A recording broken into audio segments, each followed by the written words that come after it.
Yes, hello and welcome to 360 Sports on Trust TV. I am Emmanuel Fashimi. We have a whole lot on the show this lovely morning with a lot of stories making the rounds in the world of sports.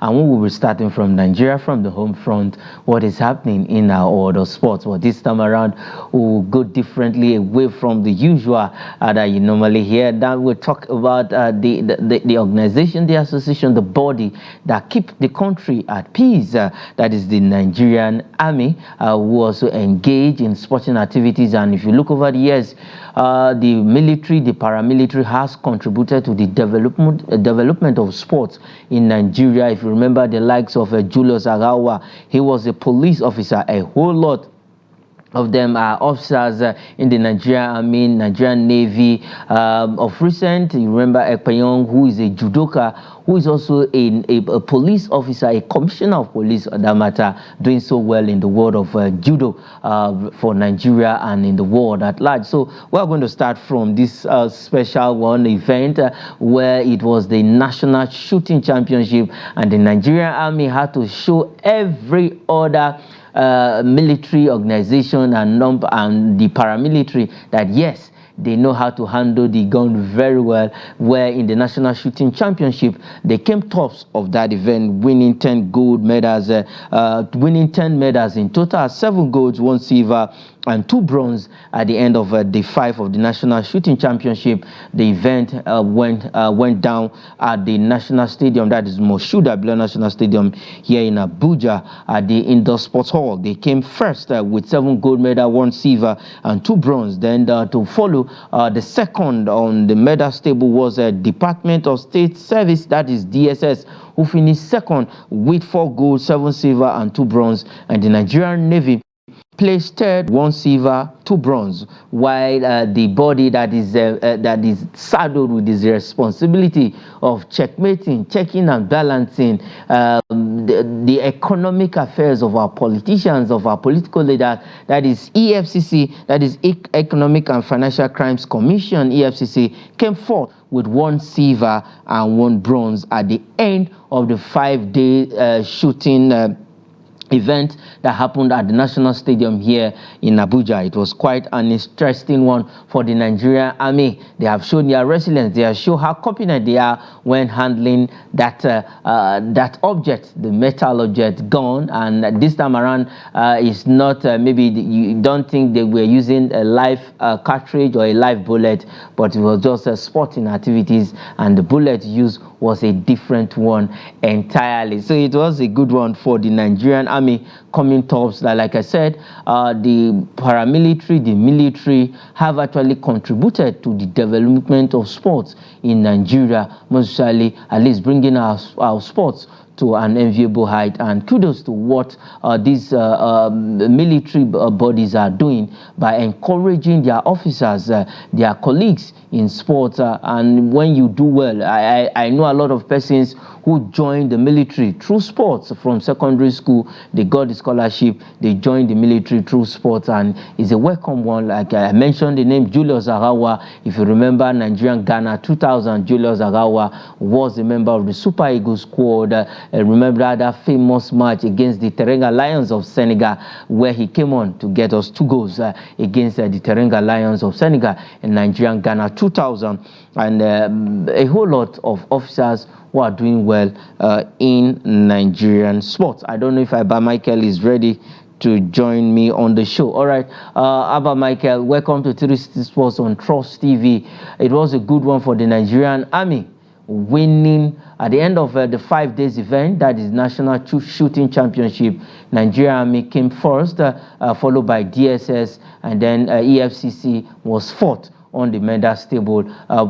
For the Nigerian Army, it was 10 medals in total, 7 gold medals at the end of the day. Yes, I mean, everything that happens on land, we expect the Nigerian Army to win. If the competition was on air, we expect the Nigerian Air Force to win. And of course, if the competition was on the sea, we expect the Nigerian Navy to win. And then if the competition is in a fighting position, we expect EFCC to win when it comes to sorting out criminals. That was on a lighter note. Of course, it doesn't come as a surprise to me the former national champion when it comes to the marathon event in the late 80s up to the mid 90s was the Nigerian Army. The fastest man in Nigeria, or should I say the second fastest man from 2009 to 2012, Ben Aduku, also is a Kaduna-based soldier. He's also for a Nigerian Army. And so, talking about armed forces, we saw Choma Ajunwa, who later rose up to become a stakeholder in Nigerian police force. So it's a good thing for the Nigerian Army. We get lots of our sportsmen, Julius Agawa, Ekpenyong, all emerging from Nigeria, from Army games, from of course these armed forces games. And so that's where you get the best of talents. I want to urge all the scouts, especially for the national team, for different sports, to always be there to watch the Nigerian the shooting championships, or generally even if the normal armed forces games.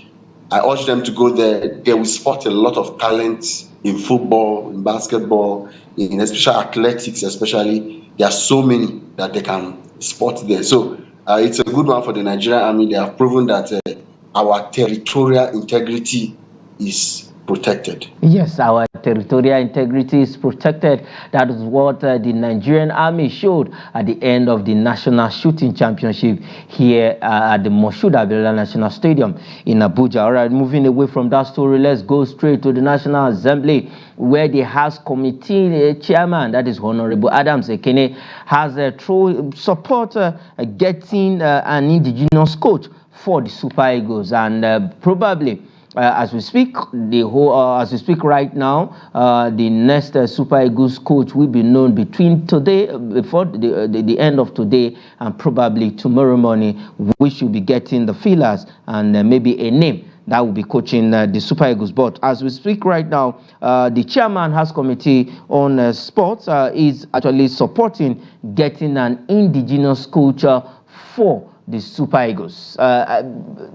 Michael, definitely, like I said from the beginning, we might just have a name today or tomorrow, probably before the week runs out, but certainly we're believing that that name will be mentioned at the end of today's proceedings with the technical committee of the NFF, probably within the week, maybe some days away from now, we should be having the new coach of the Super Eagles. But Honorable Adams Ekene is actually supporting getting an indigenous coach for the Super Eagles.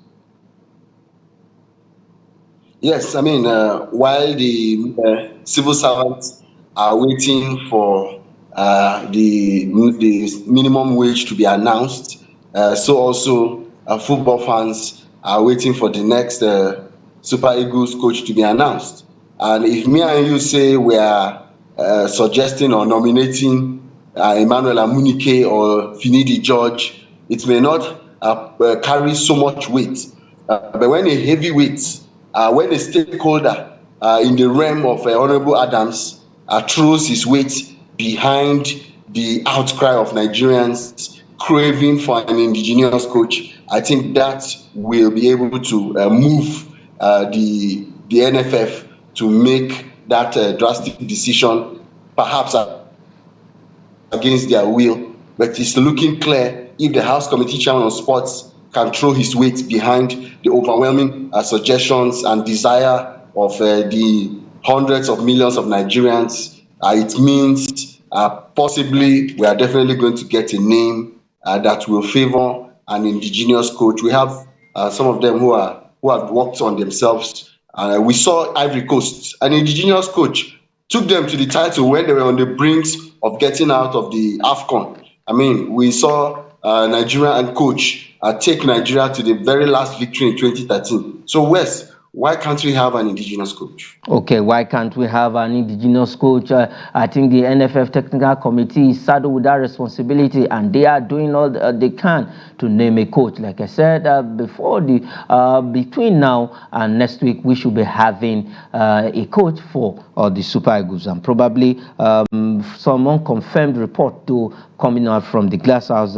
Maybe that name might just pop up before the end of today. Let's leave leave that story and quickly let's talk about this time around not football. Let's talk about handball, where the Nigerian under-18 team, women's team, will be participating at the World Cup event for the under-18. And now the coach of the side, that is the Nigerian women's under-18 handball team, Coach Shitu Agbola, has called on the sports ministry to support the team as they prepare for the women's under-18 handball championship, which will happen in China later on the year. The 10th edition will be held from August 14th to 25th in Chuzhou, that is in People's Republic of China. And Nigeria has been grouped in Group B. Let's quickly look at that group before, Michael, you react to it. We are in a very tight group. As you can see on the screen, we are in Group B, where you have Croatia, the world power. We have Montenegro, we have Nigeria, and we have Angola. That is our sister, which we defeated at the IHF championship here in Africa just months ago. But Michael, if you look at the group we are grouped in, we have Montenegro and Croatia, two European powerhouses in our group, and we have our own African sister in that group also, Nigeria and Angola, which we qualified from the same tournament. But right now, the coach is actually asking for support from the ministry for early preparation. Yes, I mean, I'll be tempted to call it a group of death. You know, whenever World Cup fixtures come out, the first thing fans worldwide always look out for is the group of death, the toughest group, the group that everyone abhors, a group that everybody deters and not want to be part of. And of course, when you see a Croatia in your group, you know that you have a tall mountain to climb. It's a Himalayan task in itself. But then, we just need to do the needful, do our own part. I want to give credit to the coach, Coach Agbola. It's not so many coaches have that type of confidence, I mean, to stare in the face of the ministry and say, we need help. Some coaches just chicken out, but Coach Agbola has really stood out. If you look in the last 10 tournaments, Nigeria has practically had a podium finish, perhaps in every of the concluded tournaments. And so we can talk tough. The attention given to football at all levels, from the Flying Eagles, the Eaglets, and of course the Super Eagles, we need such attention to be given, I mean, to this sport as well, so that we can have a complete package. We shouldn't be one-sided. We shouldn't be known for only one sport. What they need now is to be taken abroad if possible, give them the very important training, go to the country where they have the best facilities, since we really don't have much of the best of the facilities, get them the best training possible, keep them to concentrate, motivate the players so that they can give their 200%. I think I join my voice with the voice of the coach in clamoring for help from the ministry. They should also pay attention to this game. Very, very important. Very, very important. We also access some stakeholders, sports stakeholders, private sector to also help this team. Let's quickly run over the groups that we have from Group A to Group H. Let's look at Group A. We have Serbia, Sweden, Australia, Chile. Group B, where you have Nigeria, you have Croatia, Montenegro, Nigeria, and Angola. In Group C, you have Japan, Netherlands, Republic of Korea, and then Canada. In Group D, you have France, Brazil, India, and Kosovo, surprisingly Indian. And then in Group E, you have Denmark, People's Republic of China, the host country. In Group E, we have Chinese Taipei, and then we have Greenland. And then in Group F, we have Hungary, we have Norway, we have Argentina, and we have Kazakhstan. In Group G, you have Egypt, the third African country representing us, representing the continent. Egypt is in Group G. You have Romania, you have Spain, and you have Switzerland. And then in Group H, you have Germany, the Czech Republic, you have Guinea, and then you have Iceland. That's the last group, that's Group H. But in Group G, where you have Egypt, Romania, Spain, Switzerland, I also know that that group is tough. Isaac, Michael, I beg your pardon, for Egypt, they are the champions from Africa, and now they are also paired with European powerhouses, Romania, Spain, and Switzerland. Yes, I mean, when I look at this, the first thing that comes to my mind is Band A. I mean, it seems like the Egyptians, who are the Band A of Africa, have now been paired in a group we can refer to as Band A for this World Cup tournament coming up. Of course, Egypt has been a powerhouse. Egypt is perhaps the only country in Africa, maybe alongside South Africa, that can measure up to European powers. When you talk about Egypt, traveling to Egypt is a semblance of traveling to Europe or developed nations in Asia. And so Egypt, as far as I'm concerned, have what it takes, I mean, to match the powerhouses of the European peninsula. I don't think the Egyptians need to fidget. The Pharaohs, so we know them in football, they need to just keep doing what they're doing. They have the facilities. Perhaps the players may need a new environment to adapt to the weather conditions. That's probably the only thing that they need to add to their already fortified and sophisticated training equipment that they have. They are not Nigeria, so they are also a world power. They may not be given the credit because they're in the African continent, but I think they have what it takes to be able to qualify from that group. Okay, to be able to qualify from that group. All right, let's leave the handball story. Let's leave China and come back home. It's match day 30 in the Nigerian Premier Football League. It's rescheduled. It was games pushed from the week where we have the Salah celebration, but now the games will be happening today in match day 30 of the Nigerian Premier Football League. Let's quickly run over the action. As you know, it's full of derbies. Let's start with the first derby. We have Enyimba against Heartland FC of Owerri, and then another oriented derby is between Enugu Rangers and Abia Warriors. Then Gombe United will be at home to play Kwara United. Sporting Lagos will take on Sunshine Stars. That is Southwest derby. We have two oriented derby and one Southwest derby between Sporting Lagos and Sunshine Stars of Akure. Akwa United will entertain Niger Tornadoes. Katsina United will play Bayelsa United in Yenagoa. Bendel Insurance at the Samuel Ogbomdia Stadium. The big game of match day 30 will square up against Kano Pillars. Then we have Rivers United, who has played a lesser game, take on Plateau United, and Shooting Stars of Ibadan plays Lobby Stars, who are second on the Nigerian Premier Football League table. Michael, is a big one, big games for match day 30. We have two rented derbies and one Southwest derby. Sporting Lagos against Sunshine Stars of Akure. Enyimba Heartland FC of Owerri. Though Heartland is not doing well, they are at the bottom of the. They are second, second bottom on the Nigerian Premier Football League table. Enugu Rangers also will be at home. Their newly refurbished and renovated stadium, that is Nnamdi Azikiwe Stadium in Enugu State, to play Abia Warriors. So it's a rented derby and Southwest derby.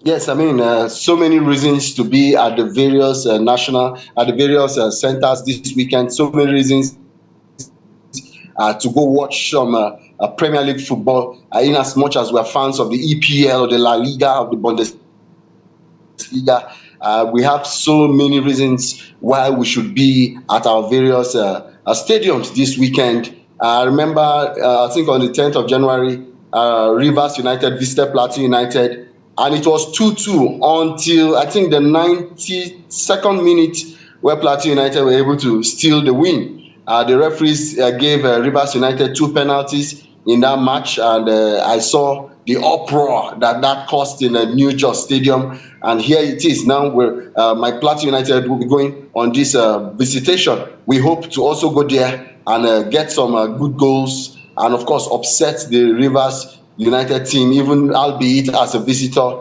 And of course, for the derbies, we know that Enyimba are looking to see if they could go back to back, and they are meeting a lackluster Heartland, who have been languishing right from day one. I think it's definitely a game that should be watched. Heartland have to spare their blushes and show the Enyimba team that there are no pushovers.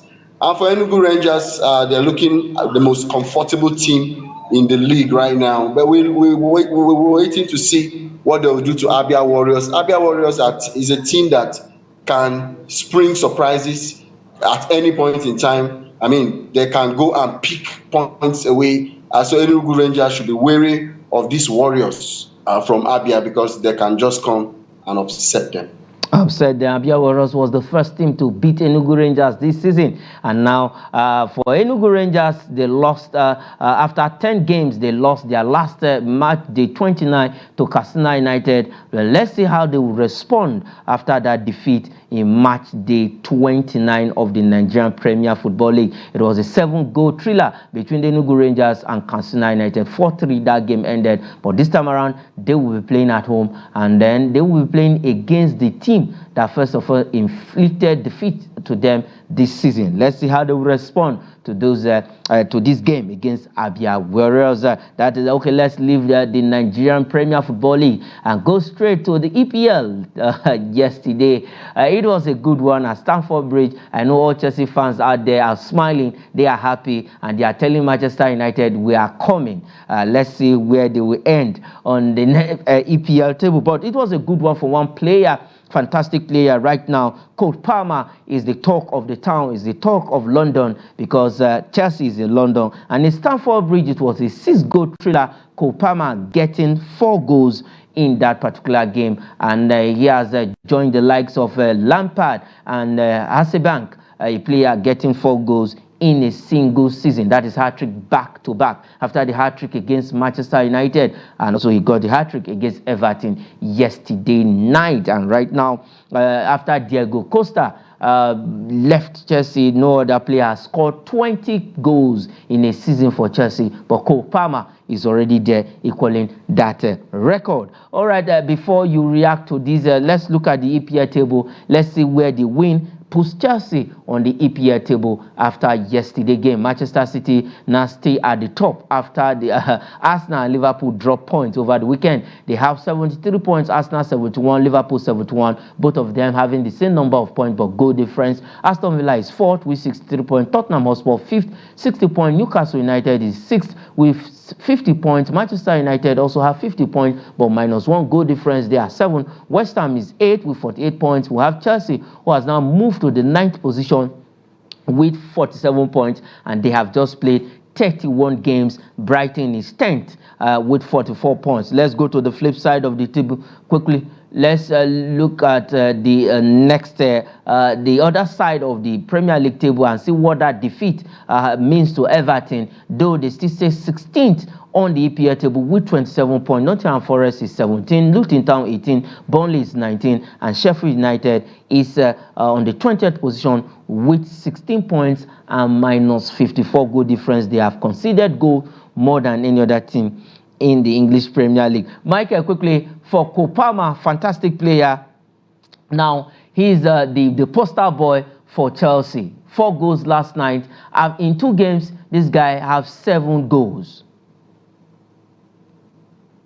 Yes, I mean, the team that let him fly, perhaps Man City, will be chewing their teeth right now and wondering why they have allowed him to even leave in the first place.